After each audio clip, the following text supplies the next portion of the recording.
பெரும்பாலான மக்களுக்கு பார்த்தீங்கன்னா, இந்த ஏப்ரல் மந்த் வந்தாலே ஒண்ணு சேலரி இல்ல போனஸ்ன்னு இருக்கும். ஆனா, இதெல்லாம் வந்ததுக்கு அப்புறம் நமக்கு சேலரி இன்கிரீஸ் ஆகுது. ஆனா, அந்த சேவிங்ஸ் இன்கிரீஸ் ஆகுதா? இல்லன்னா நம்ம எக்ஸ்பென்ஸ் இன்கிரீஸ் ஆகுதான்னு பார்த்தீங்கன்னா, அங்க தான் ஒரு ஹானஸ்டான ரியாலிட்டி இருக்கு. நமக்கு என்னதான் சேலரி இன்கிரீஸ் ஆனாலும் நமக்கு பெருசா சேவிங்ஸ் இன்கிரீஸ் ஆவதே கிடையாது. அதுக்கு என்ன காரணம்னு பார்த்தீங்கன்னா, நமக்கு எப்படி அந்த மணிய இன்வெஸ்ட் பண்ணணுன்றதும் தெரியல. நெக்ஸ்ட் பார்த்தீங்கன்னா, சேலரி வந்ததுக்கு அப்புறம் என்ன பண்ணணுன்றதும் தெரியல. நமக்கு ஹைக் வந்ததுக்கு அப்புறம் நம்ம என்ன பண்ணணும்?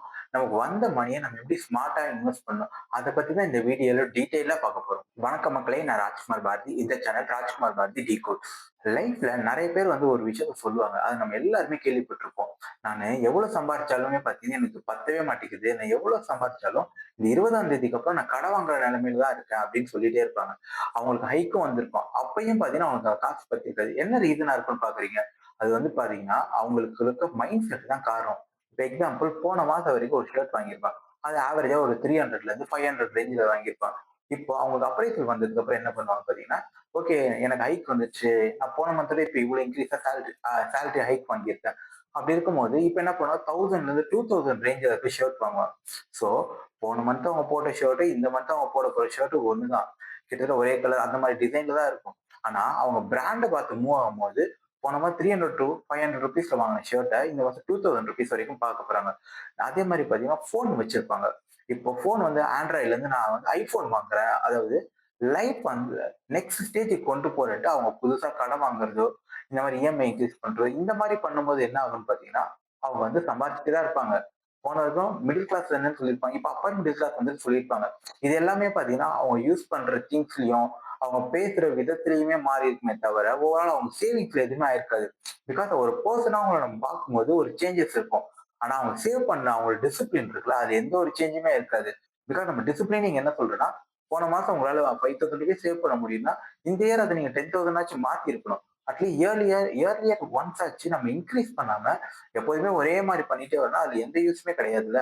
சோ இந்த மாரி அவங்க கிட்ட டிசிப்ளின் இல்லாததும், அவங்க கிட்ட பேட் பிஹேவியர் இருக்கிறதுனால தான் பார்த்தீங்கன்னா, அவங்களால ப்ராப்பரா மணிய சேவ் பண்ண முடியல. இந்த மாரி பிஹேவியருக்கு தான் என்ன சொல்லுவாங்க பார்த்தீங்கன்னா, லைஃப் ஸ்டைல் இன்ஃப்ளேஷன்னு சொல்லுவாங்க. அதாவது நம்ம எவ்வளவு சம்பாரிச்சாலும், அந்த சம்பாதிக்கிற மணிய கொண்டு போயிட்டு நம்ம டே டு டே இருக்க லைஃப் ஸ்டைலுக்கு தான் அவங்க இன்வெஸ்ட் பண்ணுவாங்களே தவிர, அத தாண்டி ஃபியூச்சர பத்தி அவங்க யோசிக்க மாட்டாங்க. தீஸ் கைண்ட் ஆஃப் பீப்பிள் எப்படி இருப்பாங்கன்னு பார்த்தீங்கன்னா, அவங்களுக்கு அன்னைக்கு டேல அவங்க நல்லா இருக்கணும். இன்னைக்கு டெம்பரவரியான ஒரு ஹாப்பினஸ் தான் அவங்களுக்கு தேவையா இருக்குமே தவிர, லாங் டெர்ம் ஹாப்பினஸ் அவங்க பெருசா கன்சிடரே பண்ண மாட்டாங்க. இந்த ஏப்ரல் மந்த்ல ஒரு ஹைக் பார்த்தீங்கன்னா, ஒரு லக் எல்லாம் கிடையாது.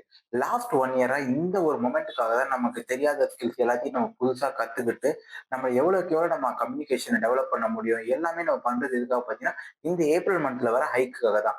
நம்ம இந்த ஏப்ரல் மந்த்ல வர ஹைக்க நம்ம எப்படியோ கஷ்டப்பட்டு பேசி ஒரு நல்ல ஹைக் வாங்குறோம். ஆனா அத நம்ம சேவ் பண்றோமான்னு பார்த்தீங்கன்னா, அதுதான் பெரிய கொஸ்டின் மார்க். நம்ம என்ன பண்றோம்னு பார்த்தீங்கன்னா, இப்ப டெம்பரவரியான ஹாப்பினஸ்க்காக நமக்கு புடிச்ச எல்லாத்துலயும் போயிட்டு வாங்குறது, இன்வெஸ்ட் பண்றதுன்னு பண்றோம். ஆனா இது எதுவுமே பார்த்தீங்கன்னா, எல்லாமே ஷார்ட் டெர்மா இருக்கிறது தான். ஆனா நம்ம லாங் டெர்ம்க்குன்னு பார்த்தீங்கன்னா, எதுவுமே பண்றது கிடையாது. நம்ம லாங் டெர்ம்ல நம்ம கோல் என்னவா இருக்குன்னா, நம்ம பினான்சியலா இண்டிபெண்டன்ட்டா இருக்கிறது தான். அப்ப அதுக்கு நம்ம என்ன பண்ணணும்ன்றத நம்ம யோசிக்கிறது இல்ல. அதுக்கு நம்ம என்ன பண்ணணும்? நமக்கு இருக்க நெறைய இன்வெஸ்ட்மென்ட் பண்றதுக்கான ஆப்பர்ச்சுனிட்டீஸ் இந்தியால நெறைய இருக்கு. அதுல எது எதெல்லாம் நமக்கு நமக்கு சூட்டபிளா ஆகுமோ, அதுல போயிட்டு நம்ம இன்வெஸ்ட் பண்றதா ஒரு லாங் டெர்ம்க்கு ஒரு பெட்டர் சொல்யூஷனா இருக்கும். நம்ம ஷார்ட் டெர்ம விட லாங் டெர்ம் தான் எப்போதுமே கான்சன்ட்ரேட் பண்ணணும். இதுவரைக்கும் இந்த கன்டென்ட் உங்களுக்கு யூஸ்ஃபுல்லா இருந்துச்சுன்னா, இப்பவே இந்த வீடியோவ ஒரு லைக் பண்ணுங்க. அப்படியே இதுவரைக்கும் இந்த சேனல நீங்க சப்ஸ்கிரைப் பண்ணாம இருந்தீங்கன்னா, சப்ஸ்கிரைபும் பண்ணிடுங்க. நான் ஹைக் வந்ததுக்கு அப்புறம் எனக்காக எதுவுமே செலவு பண்ணக்கூடாதா? அப்படின்னு நீங்க கேட்கறது எனக்கு புரியுது. நமக்காக நம்ம செலவு பண்ணலாம். அது எப்படி இருக்கணும் பார்த்தீங்கன்னா, கேபிட்டல் இன்வெஸ்ட்மென்ட்டா இருக்கணும். நான் இப்ப இந்த கோர்ஸ் பண்றேன்னா, இந்த நெக்ஸ்ட் இயர் எனக்கு அப்ரைஸ் வர டைம்ல பார்த்தீங்கன்னா, இத வச்சு நான் இன்னும் ஒரு டிமாண்ட் பண்ண முடியும். என்னோட வேல்யூ நான் இன்கிரீஸ் பண்ணி காட்ட முடியும். அந்த மாரி இருக்கிறதுக்கு நீங்க செலவு பண்ணலாம். பட் ஆனா இந்த ஒரு டெம்பரரியான ஒரு என்ஜாய்மென்ட்க்காக நீங்க செலவு பண்றது பார்த்தீங்கன்னா, அது ரொம்ப நெசசிட்டியான நீட் இருந்தா மட்டும் பண்றது பெட்டர். அப்படி இல்லன்னா அத இந்த இயர் தவிர்த்துட்டு வேற எதுலயோ ஒரு இன்வெஸ்ட் பண்றதுனால என்ன ஆகும்னா, உங்களுக்கு மணி டெவலப் ஆயிட்டே போகும். இதனால என்ன ஆயிட்டே போகும்னு பார்த்தீங்கன்னா, நீங்க சீக்கிரமாவே பார்த்தீங்கன்னா, உங்க ரிட்டயர்மென்ட்ட அனௌன்ஸ் பண்ண முடியும். இல்லன்னா பார்த்தீங்கன்னா, நீங்க ஒரு 60, 50 ஏஜ் வரைக்கும் வொர்க் பண்ணணும். ஆனா நீங்க ப்ராப்பரா உங்க இப்ப ஏர்ன் பண்ற மணிய நீங்க ஸ்பெண்ட் பண்றத கம்மி பண்ணிட்டு சேர்த்து வச்சீங்கன்னா, ஒரு 40 டூ 45க்குள்ளயே உங்களால ரிட்டயர்மென்ட் ஆக முடியும். அதுவும் ரிட்டயர்மென்ட் ஆகுதுன்னா உங்களுக்கு ஃபியூச்சருக்கு தேவையான எல்லா மணியுமே சேர்த்து வச்சு ரிட்டயர் ஆகுறது. எப்போதுமே உங்களுக்கு சேலரி வந்த உடனே முதல்ல நீங்க செலவு பண்றதுக்கு விட, உங்களுக்கு வந்த சேலரில ஒரு 20% எடுத்து நீங்க இன்வெஸ்ட்மென்ட்டா சேர்த்து வைக்கிறது தான் ஒரு நல்ல ஆப்ஷன். லைக் எக்ஸாம்பிள் சொன்னா நீங்க ரூ. 50,000 நீங்க சேலரி வாங்குறீங்கன்னா, அதுல வந்து ஒரு 20% அதாவது ரூ. 10,000 நீங்க இன்வெஸ்ட்மென்ட்டுக்காக ஃபர்ஸ்ட் எடுத்து வச்சுக்கணும். அந்த இன்வெஸ்ட்மென்ட்ட நீங்க மியூச்சுவல் ஃபண்ட்ஸாவோ, ஸ்டாக்காவோ, பாண்டாவோ எதுவா வேணா இன்வெஸ்ட் பண்ணலாம். ஆனா அந்த 20% வந்து நீங்க ஃபர்ஸ்ட்டே இன்வெஸ்ட்மென்ட் பண்ணிடணும். எப்போதுமே பார்த்தீங்கன்னா, ஃபர்ஸ்ட் நீங்க செலவெல்லாம் முடிச்சுட்டு இன்வெஸ்ட் பண்ணலாம், சேர்த்து வைக்கலாம்னு நீங்க நினைச்சீங்கன்னா, கடைசி வரைக்கும் உங்களால சேர்த்து வைக்கவே முடியாது. அதனால எப்போதுமே ஃபர்ஸ்ட் பார்த்தீங்கன்னா, ஃபர்ஸ்ட் எடுத்த உடனே நம்ம சேர்த்து வச்சுறதுக்கான அதாவது இன்வெஸ்ட்மென்ட்டுக்கானத நம்ம ஃபர்ஸ்ட் எடுத்தோனே செப்பரேட்டா வச்சுக்கணும். அதுக்கப்புறம் இருக்கிறத நம்ம மந்த்லி எக்ஸ்பென்ஸஸே மேனேஜ் பண்ண பார்க்கணும். ஃபார் எக்ஸாம்பிள் ₹50,000 நான் ₹10,000 சேவிங்ஸ்க்காக எடுத்து வச்சுட்டேன். அப்ப ரிமைனிங் இருக்கிறது ₹40,000. அதாவது நீங்க ஆக்சுவலா உங்க சேலரியாவே நீங்க ₹40,000 தான் கால்குலேட் பண்ணிக்கணும். அந்த ₹40,000ல இருந்து தான் நீங்க வந்து அந்த மந்த்லி எக்ஸ்பென்ஸே பார்க்கணும். லைக் எக்ஸாம்பிள் வீட்டு வாடகை இருந்துச்சுன்னா வீட்டு வாடகை, உங்களுக்கு தேவையான ப்ரொவிஷன்ஸ் இது எல்லாமே பார்த்தீங்கன்னா, அந்த 40,000 தான் நீங்க பேலன்ஸ் பண்ணணும். அப்படி இருக்கும்போது தான் பார்த்தீங்கன்னா, உங்களுக்கு ஃபியூச்சருக்கான இன்வெஸ்ட்மெண்ட்ட நீங்க சேர்த்தே வைக்க முடியும். அப்படி இல்லன்னா உங்களுக்கு ₹50,000 நீங்க இந்த மந்த் ஸ்பெண்ட் பண்ணணும்னு நினைச்சீங்கன்னா, உங்க மந்த் எண்ட்ல ஒரு சேவிங்ஸும் இருக்காது. ஏன்னா நம்ம செலவு பண்ண ஆரம்பிச்சோம்னா, நமக்கு வந்து புதுசு புதுசா ஏதாவது செலவு வந்துட்டே தான் இருக்குமே தவிர, நம்ம சேர்த்து வைக்கிறதுக்கான மணி இருக்கவே இருக்காது. அதனால தான் எப்போதுமே ஃபர்ஸ்ட் நமக்கு தேவையானத எடுத்து வச்சுட்டு, அதுக்கப்புறம் தான் நம்ம செலவு பண்ண ஆரம்பிக்கணும். சேலரி ஹைக் வந்ததுக்கு அப்புறம் பெரும்பாலும் மக்கள் பார்த்தீங்கன்னா, எமோஷனல் ஸ்பெண்டிங்ல தான் ஈடுபடுறாங்க. எமோஷனல் ஸ்பெண்டிங்னா என்னன்னு பார்த்தீங்கன்னா, ஆல்ரெடி அவங்ககிட்ட ஒரு நல்ல ஃபோன் இருக்கும். ஆனா இப்ப என்ன பண்ணாங்கன்னா, இப்ப புதுசா ஒரு மாடல் வந்திருக்கு. நான் அந்த மாடல் ஃபோன் வாங்குறேன்னு போயிட்டு, இந்த ஃபோன விட்டுட்டு புதுசா ஒரு ஃபோன் வாங்க போவாங்க. அந்த ஃபோன பார்த்தீங்கன்னா, இஎம்ஐல வாங்கலாம்ன்னு போவாங்க. இப்ப என்ன ஆகும்? இப்ப இவங்களுக்கு ஒரு 10,000 ஏதோ ஒரு ஹைக் வந்திருக்குல்ல. அந்த ஹைக்ல இவங்க பாதி அமௌண்ட்ட கொண்டு போயிட்டு இஎம்ஐ கட்டுறதுல போட்டுருவாங்க. இப்போ அவங்களுக்கு வந்துச்சு அந்த ஒரு அப்ரைசல் பார்த்தீங்கன்னா, இதுக்கே பாதி போயிடும். அப்ப அவங்களால சேர்த்து வைக்கிறதுக்கு எதுவுமே இருக்காது. இன்னும் சில பேர் பார்த்தீங்கன்னா, பைக் வாங்குறேன், இல்லாட்டி வீட்டுக்கு தேவையான வேற ஏதோ பொருள் வாங்குறேன்ட்டு, அது இஎம்ஐல போகும்போது என்ன ஆகும்னா, இவங்களுக்கு வந்த ஹைக் வந்து சேவிங்ஸ்க்கு போகாம இந்த மாரி விஷயத்துக்கு போகும்போது, இவங்களுக்கு அந்த அப்ரைசலுக்கான ஃபீலிங்கே வராது. ஸோ நம்ம கையில காசு இருந்தா தான், நான் போன மந்தோட இந்த மந்த் அதிகமா சேலரி வாங்குறேன், அப்படின்ற ஃபீல் வரும். ஆனா இவங்க என்ன பண்ணிடுறாங்க பார்த்தீங்கன்னா, போன மந்த் வாங்குனத விட இந்த மந்த்ல இஎம்ஐல அத ஸ்பெண்ட் பண்ணும்போது, ஏன்னா நம்ம கையில காசா இருக்கும்போது தான் நான் போன வாட்டி இந்த வாட்டி வந்து நான் எக்ஸ்ட்ராவாவது எஃபோர்ட் போட்டு ஏர்ன் பண்ணியிருக்கேன் அப்படின்ற ஃபீல் வரும். ஆனா இந்த மாரி இஎம்ஐயா போகும்போது, நான் போன மாசம் என் கையில ஒரு ₹40,000 இருந்துச்சுன்னா, இந்த மாதமும் கடைசியில ₹40,000 தான் இருக்கும். அந்த எக்ஸ்ட்ரா நான் ஹைக்குன்னு வாங்குனது என்ன போய் இந்த மாரி இஎம்ஐயா போகும்போது எனக்கு வந்து அதுக்கான ஒரு என்ஜாய்மென்ட் ஃபீலே வராது. இப்போ நமக்கு வந்து ஹைக் வந்துருச்சு. இப்போ நம்ம என்ன முக்கியமான ஒரு விஷயம் பண்ணணும்னு பார்த்தீங்கன்னா, இதுக்கு முன்னாடி நம்ம ஒரு எஸ்ஐபி போட்டு மியூச்சுவல் ஃபண்ட்ஸ்லயோ, இல்ல ஸ்டாக்ஸ்லயோ இன்வெஸ்ட் பண்ணிட்டே வந்துட்டு இருப்போம். போன மாசம் வரைக்கும் என்னோட சேலரி வந்து ஒரு ₹40,000 வச்சுக்கோங்க. இப்போ வந்து என்ன ஆகுது, எனக்கு ஒரு எக்ஸ் அமௌண்ட் வந்து எனக்கு ஹைக்கா வந்திருக்கு. இப்போ நான் என்ன பண்ணணும்னு பார்த்தீங்கன்னா, ஆல்ரெடி நான் வந்து ஒரு ₹5,000 எஸ்ஐபி பண்றேன்னா, இப்ப நான் வந்து என்ன பண்ணுவேன்னா, எனக்கு வந்து அப்ரைசல் அமௌண்ட் இருக்குல்ல, அதுல பாதி அமௌண்ட்ட நான் இந்த எஸ்ஐபி போட்டிருக்கிறது இன்கிரீஸ் பண்றதுக்கு யூஸ் பண்ணுவேன். லைக் எக்ஸாம்பிள் ₹10,000 எனக்கு வந்து இந்த மந்த் அப்ரைசலா எனக்கு கிடைச்சிருக்கு அப்படின்னா, அதுல இருந்து ஒரு ₹5,000 நான் எடுத்துட்டு போயிட்டு மியூச்சுவல் ஃபண்ட்ஸ்க்கு பாண்ட்ல இன்வெஸ்ட் பண்ணிட்டு இருக்கேன்ல, அதுல எக்ஸ்ட்ராவா ஆட் பண்ணும். லைக் எக்ஸாம்பிள் ஆல்ரெடி ஒரு ₹5,000 போட்டுட்டு இருந்தா, இந்த ₹5,000 போட்டு 10,000 பண்ணும். நம்ம நெறைய பேர் என்ன பண்றதுன்னு பார்த்தீங்கன்னா, இப்ப நான் ஆல்ரெடி ஒரு 5,000 போட்டிருப்பேன். இந்த அப்ரைசல் வந்ததுக்கு அப்புறம் அதே 5,000 நான் கன்டின்யூ பண்ணக்கூடாது. ஃபர்ஸ்ட் வந்து ஒரு 5,000 போட்டுட்டு இருக்கேன்னா, இப்ப எனக்கு அப்ரைசல் வந்துச்சு.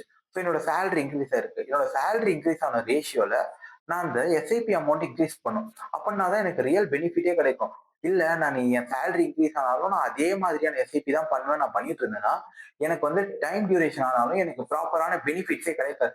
ஏன்னா நான் அமௌண்ட் இன்கிரீஸ் பண்ணிட்டே போணும். எனக்கு சேலரி இன்கிரீஸ் ஆக நான் அமௌண்ட் இன்கிரீஸ் பண்ணேன்னா, என்னோட டியூரேஷன் வந்து நான் கம்மியான டியூரேஷன்லயே பார்த்தீங்கன்னா, அச்சீவ் பண்ணணும்னு நினைச்ச கோல வந்து என்னால அச்சீவ் பண்ண முடியும். பிகாஸ் நான் அமௌண்ட் இன்கிரீஸ் பண்ணிட்டே போக பார்த்தீங்கன்னா, அது காம்பவுண்ட் பண்றதுக்கான வேல்யூவ ரொம்ப இயர்லியாவே ஸ்டார்ட் ஆகும். ஆனா அத விட்டுட்டு நான் வந்து அமௌண்ட் சின்னதா தான் போட்டுட்டு இன்வெஸ்ட் பண்ணுவேன்னு நினைச்சா, காம்பவுண்ட் ஆவறதுக்கு ரொம்ப வருஷம் ஆகும். இந்த மாரி நம்ம ரொம்ப வருஷம் வெயிட் பண்ணிட்டு இருக்கிறத விட, நம்ம சீக்கிரமாவே நம்ம நல்லா இன்வெஸ்ட் பண்ணோம்னா, நம்ம நல்ல பெனிஃபிட்ஸ் பார்க்கலாம். அது மட்டும் இல்லாம, இந்த மாரி நம்ம ப்ராப்பரா இன்வெஸ்ட் பண்ணோம்னா, நம்ம இயர்லியாவே நம்மளோட ரிட்டயர்மென்ட்டையுமே நம்ம அனௌன்ஸ் பண்ண முடியும். நெக்ஸ்ட் முக்கியமான விஷயம் என்னன்னு பார்த்தீங்கன்னா, எமர்ஜென்சி ஃபண்ட். இந்த எமர்ஜென்சி ஃபண்ட்னா என்னன்னு பார்த்தீங்கன்னா, உங்க வாழ்க்கையில நெக்ஸ்ட் 6 மாசத்துக்கு உங்களுக்கு என்னென்ன விதமான செலவுலாம் வரும். லைக் எக்ஸாம்பிள் மந்த்லி எனக்கு பார்த்தீங்கன்னா, கரண்ட் பில் இருக்கும், மந்த்லி வாடகை இருக்கும், என்னோட ஃபுட் எக்ஸ்பென்ஸ் இருக்கும். இது எல்லாமே நெக்ஸ்ட் 6 மாசத்துக்கு எனக்கு என்னென்னலாம் செலவாகுமோ, அத நான் முன்னாடியே சேர்த்து வைக்கிறது தான் இந்த எமர்ஜென்சி ஃபண்ட். இந்த எமர்ஜென்சி ஃபண்ட் நம்ம 6 மாசத்துக்கு இருந்தா நமக்கு ஒரு சேஃபா இருக்கும். இதுவே 1 இயர் வரைக்கும் நம்ம வச்சுக்கணும்னா, நம்ம வந்து பார்த்தீங்கன்னா, நம்ம நினைச்சது எல்லாமே பண்ண முடியும்.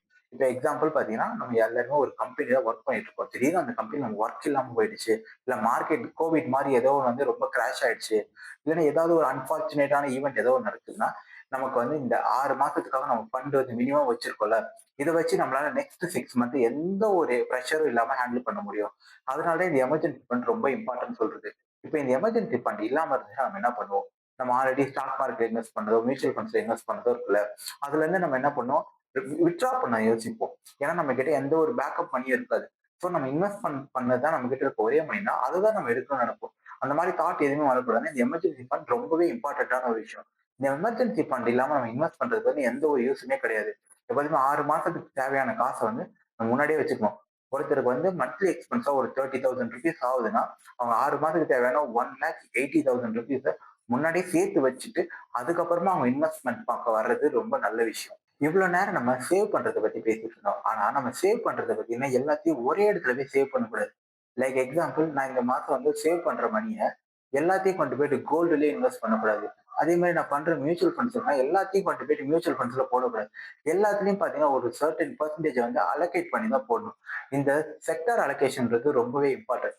இது நம்ம எதுக்காக பண்றோம்னு பார்த்தீங்கன்னா, இத நான் பண்றதுனால என்ன ஆகும்னா, என்னோட ரிஸ்க் வந்து கம்மியா இருக்கும். இன்கேஸ் பார்த்தீங்கன்னா, கோல்டு வந்து இந்த மாரி டவுன் ஆகுதுன்னா, என்னோட மியூச்சுவல் ஃபண்ட்ஸ் வந்து பார்த்தீங்கன்னா இன்கிரீஸ் ஆகும். ஸோ இதனால பார்த்தீங்கன்னா, ஓவரால் வந்து எனக்கு வந்து நல்ல ப்ராஃபிட் கிடைக்கிறதுனால பாசிபிலிட்டீஸ் அதிகமா இருக்கு. நம்ம என்ன சொல்லலாம், பாசிபிலிட்டீஸ் அதிகமா இருக்கு. ஸோ நம்ம காசு இன்வெஸ்ட் பண்றோம்னா, ஃபர்ஸ்ட் நம்மளோடது பார்த்தீங்கன்னா, ரிஸ்க்க வந்து ரொம்ப கம்மி பண்றது தான் நம்மளோட மெயின் அஜெண்டாவா இருக்கணும். நம்ம எவ்வளவுக்கு எவ்வளவு ரிஸ்க்க கம்மி பண்றோமோ, அவ்வளவுக்கு எவ்வளவு நமக்கான ப்ராஃபிட் பார்த்தீங்கன்னா கேரண்டீடா இருக்கும். ஸோ நம்ம கஷ்டப்பட்டு ஏர்ன் பண்ற மணில, நம்ம கஷ்டப்பட்டு ஒரு அமௌண்ட்ட சேவ் பண்றோம். அந்த சேவ் பண்ற மணி பார்த்தீங்கன்னா, நமக்காக அது வந்து ப்ராஃபிட்ஸ் குடுக்கணும். அப்படி இருக்கும்போது நம்ம எதுல இன்வெஸ்ட் பண்றோமோ, அதுல ரிஸ்க் ஃபேக்டர்ன்றது ரொம்ப ரொம்ப ரொம்ப கம்மியா இருக்கணும். நம்ம வந்து அதிகமா ரிஸ்க்குகள போட்டுட்டு நம்ம வந்து ஒரு பயத்தோட இருக்கிற மாரி இன்வெஸ்ட்மென்ட் பக்கமே நம்ம போக்கூடாது. எப்போதுமே நம்ம மைண்ட்ல இருக்க வேண்டிய மிக முக்கியமான ஒரு லைன் என்ன பார்த்தீங்கன்னா, நம்ம இன்கம் எப்பல்லாம் இன்கிரீஸ் ஆகுதோ, அதே அளவுக்கு நம்மளோட சேவிங்ஸ் அமௌண்ட்டும் நமக்கு இன்கிரீஸ் ஆகணும்.